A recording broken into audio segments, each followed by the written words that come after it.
Ever feel like you're just stuck on autopilot, working towards this someday that feels like it's like forever away? Yeah, I know that feeling. What if we could actually like hit the pause button for a second, reevaluate, and maybe design a life that we don't need to escape from? Definitely. That sounds pretty great. So that's exactly what we're diving into today. Oh, cool. What is it? We're going to be exploring Tim Ferriss's The 4-Hour Workweek. I'm sure you've heard of it. I have. Yeah, it's a classic. Yeah, it's packed with all this unconventional wisdom on escaping that 9 to 5 grind. And no, not by like, winning the lottery or anything. Right. It's about something more like intentional. Yeah, exactly. It's about taking control and making a change. Ferriss really challenges us to rethink wealth. Okay, so not just like piles of money. Not just money, no, but something way more important. Time and mobility. Time and mobility. Okay, I like where this is going. So how does he sort of get that point across? Well, he kicks off the book with this great story. And imagine, right? A year after ditching his corporate job. Okay. Ferriss is not drowning in spreadsheets or burnt out. He's not. No. He's sipping cocktails on a beach. Well, actually, not quite. He's competing in tango championships in Argentina. Wow. That's quite a change of pace. Right. Talk about a resume shakeup. But it's this powerful example of his core message. Which is? Your job title doesn't have to define your life. You're not just an accountant or a programmer. You could be a world-traveling tango dancer or like whatever else makes you tick, whatever sets your soul on fire. It really makes you think about all those limiting beliefs we put on ourselves about work and what it means to be successful, Totally. And speaking of which, Ferriss brings up this super interesting concept in the book, the new rich. Ah. So it's not about being like a millionaire with a yacht. No, not necessarily. It's about something much more valuable. Okay, I'm intrigued. What is this new rich all about then? So Ferriss says the new rich, they're all about freedom, control over what they do, when they do it, where they do it, and who they do it with. So it's those 4 key things, like the pillars of this lifestyle he's advocating for. Exactly. So it's less about like, the size of your bank account and more about how you're actually, living your life. Precisely. It's about recognizing that time is your most valuable asset, not money. Because you can always make more money. Exactly. Money can be earned and lost, but time, well, that keeps ticking away. Yeah, that's a really good point. And I think that really resonates with a lot of people, right? You feel like you're always working towards this someday when you can finally enjoy your life. Yeah. But Ferriss, he kind of challenges that whole idea. He asks, is a high-income, 80-hour work week truly more powerful than earning less but having complete freedom over your time? It's a really good question, right? It makes you think. It really does. Yeah. He calls this the freedom multiplier. The freedom multiplier. Yeah. It's the idea that the value of your money, it just gets amplified when you have control over those 4 key areas we talked about. What, when, where, and with whom. Okay, so walk me through this a little bit. How does this freedom multiplier actually work in real life? Okay, sure. So imagine you have 2 people, right? One person earns, let's say, a hefty 6-figure salary. Okay. But they're chained to their desk 80 hours a week. Oh, I know those types. Right. And then you have another person who maybe earns less. Okay. But they have the freedom to work from anywhere in the world. They set their own hours. They can take a month off to travel whenever they want. Wow. Who's truly richer in the grand scheme of things. Yeah, I'm starting to see what you mean. It's not just about like the money. It's about the experiences and opportunities that freedom gives you. Exactly. Okay, so how do we actually break free from this traditional workaholic mentality? How do we design a life with more of that, like you said, freedom multiplier? Well, that's where Ferriss's DEL framework comes in. DEL. DEAL. And it's not about working less. It's about working smarter, on the things that truly matter. DEAL. Okay, it sounds like a plan. So tell me more about this framework. What's the first step in, this life-changing deal? So that stands for definition. Definition. This is where we start to challenge all those assumptions we have about work, retirement, even what it means to be successful, like really questioning everything. Right, yeah, like hitting the reset button on everything we thought we knew. Exactly. One of the most, I guess you could say, radical things Ferriss says is that retirement is the worst case scenario. Wait, what? Yeah. Hold on.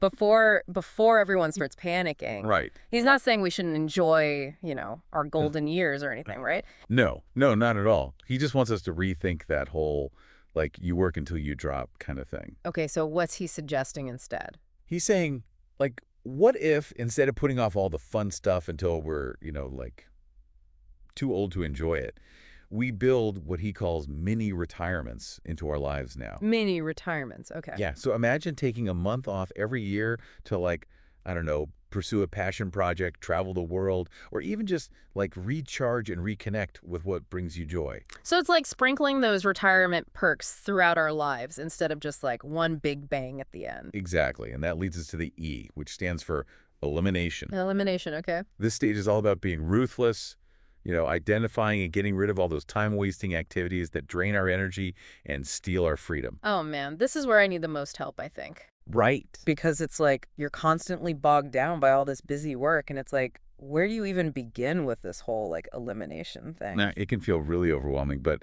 Ferriss, he connects it to this idea called the Pareto principle, also known as like the 80-20 rule. You heard of that? Vaguely, yeah. Remind me how that applies to like my to-do list, which never seems to end. So basically, the principle says that only 20% of our efforts actually produce 80% of the results. Okay, yeah. So the key is to figure out that crucial 20%, those tasks that, actually move the needle, and then be ruthless about like eliminating or delegating the rest. Okay, that makes sense. But how do you know which tasks are like the magic 20%? Because like everything feels important in the moment, you know? That's true. It takes some self-reflection and like honest evaluation. Yeah. But Ferriss, he gives this great example in the book about like this employee who managed to get more done in 2 hours 2 hours. than most people do in 12. Wait, seriously? What's the secret? What are they doing? So it's not magic, right? It was all about laser focus. Okay. This person, they meticulously tracked their time Okay. and identified the essential tasks, that small handful that actually led to like the most significant results. Okay. And then they just eliminated or outsourced everything else. So it's about quality over quantity, like really working smarter, not harder. Exactly. It's about being intentional with your time and energy. Right. Okay.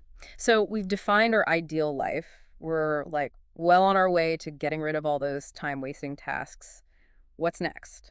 Okay, so now it's time for the A, which is automation. Okay, automation. This is all about putting your income on autopilot, so you're not constantly trading hours for dollars. Oh, this is where the passive income streams come in. Exactly. Okay, I like this. It's about building systems and income streams that work for you, even while you're, off tangoing in Argentina.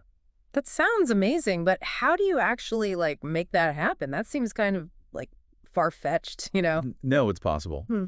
Ferriss talks about how he managed his business remotely from Thailand, literally on the other side of the world. Oh, wow. And he used a combination of outsourcing, building a remote team, to keep things running smoothly. Okay. So it's about leveraging technology and, other people's expertise to free yourself up. Okay. I have to admit, though, that idea of handing over control, it makes me a little like, yeah, a little uneasy, like, I get it. It's understandable, especially if you're used to doing everything yourself. But remember, delegation, it's not about giving up control. It's about freeing yourself up. Okay, yeah, that's a good point. It's about freeing up your time and energy so you can focus on what you're really good at. So instead of getting bogged down in like all those little details every day, you can focus on the bigger picture, right? Like the things that really matter to you. Exactly. And that brings us to the L, the final piece of the puzzle, liberation.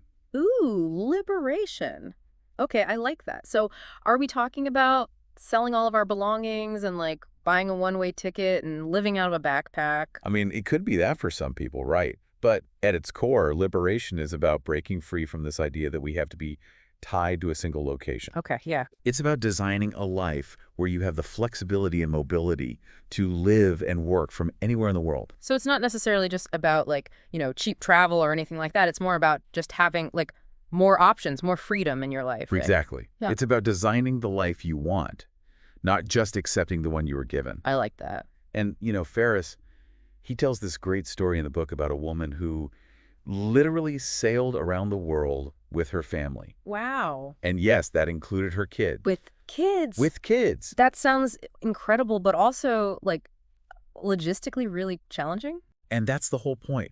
He wants us to challenge our assumptions about what's actually possible. We often limit ourselves with self-doubt and preconceived notions. But the truth is, these extraordinary experiences, They're totally achievable if we're just willing to design our lives around them. Okay, but this all sounds great, if you're like an entrepreneur or a freelancer. What about people who like, have a 9 to 5? Can you really design this like liberating life when you have a boss and like what seems like a really inflexible job? Yeah, that's a common concern. Yeah. And, Ferriss, he addresses it head on in the book. He talks about this guy, Dave, an HP employee, Okay. who managed to work remotely from China for a whole month. A month. A whole month without his boss even knowing about it. Wait, hold on. He pulled off a month of remote work from China and nobody knew. Nope. Okay, tell me more. I got to hear this. So it's a great example of like how to be strategic and show your value, even within like a traditional job. Yeah. And Dave had this whole strategy, a 5-step process that he followed. Okay, I'm ready. Lay it on me. What are these steps? So step 1 is all about increasing your investment. Like Dave would find ways to make himself more valuable to the company. Okay, so not just showing up for work, but going above and beyond a little bit. Exactly. Like he didn't just offer to like grab coffee, he'd suggest training programs that would benefit the whole team, things like that. So it's about being proactive, showing that commitment. Exactly. Step 2 is proving you can have increased output offsite. Okay, so like actually showing you can get stuff done remotely. Right. So Dave, he'd work remotely sometimes. Sometimes he'd even call in sick, for a day or two. Risky. But here's the thing. On those remote days, he made sure to over-deliver, like really go above and beyond. So he wasn't just like, taking it easy on his sick days. He was proving a point. Exactly. Actions speak louder than words, right? Totally. So what else did he do? What's next on Dave's list of ninja moves? Step 3 is preparing quantifiable benefits. Quantifiable, okay. Like he tracked everything. Oh, wow. Everything. The extra designs he did, the projects he took on, the positive feedback, like he documented it all. Smart. He wanted to be able to show how his remote work actually benefited the company, not just him. Right. So it's not like, oh, I work better remotely. It's like, look at all this awesome stuff I got done remotely. Exactly. Hard data, tangible results. I like it. Okay. So what's step 4? So step 4 is suggesting a revocable trial period. Okay. So like a test run. Yeah. Like, hey, let's try this for a bit, and if it doesn't work, we can always go back. It showed he understood the company's perspective, too. It's a good way to kind of lower the risk. All right. What's the final step? Drum roll, please. And finally, step 5, gradually expand. Mm. So once that trial period was a success, he slowly started working more remotely. But he was smart about it. He built up that trust and confidence over time. So it's not about tricking your boss or anything like that. It's about having a strategy. Exactly. That's really interesting. Yeah, and it all circles back to Ferriss's point that location independence, it's not just for entrepreneurs. With a bit of planning and effort, even people in more traditional jobs, they can create more freedom in their lives. I love that. That's so inspiring. Ferriss really makes us rethink our whole relationship with work, And it's not just about escaping. It's about designing a life that you actually want. So as we wrap things up on this deep dive into the 4-hour work week, I have one final question for you and for everyone listening. What's that dream you'd pursue if location wasn't a factor? Would you finally start that travel blog, learn to tango in Argentina maybe, or launch that online business you've been dreaming about? The possibilities really are endless when you break free from that, like, traditional 9 to 5 grind and, like we were talking about, embrace the freedom multiplier. So keep that question in mind as you go that week. And remember, the life you want could be closer than you think. Thanks for joining us on this deep dive. Until next time.